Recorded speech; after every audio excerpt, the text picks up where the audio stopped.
everyone, welcome back to another episode of Webtech Tutorial.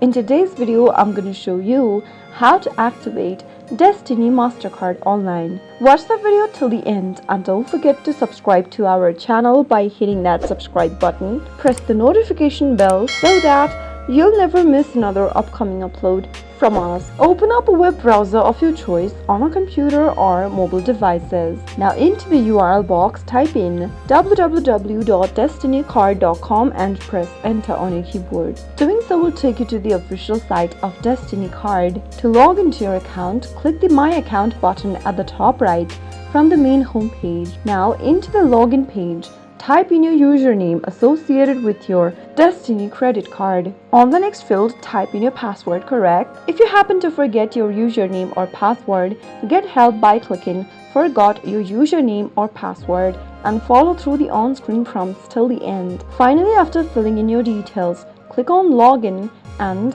you should be able to log into your Destiny MasterCard account online. That is how it can be easily done.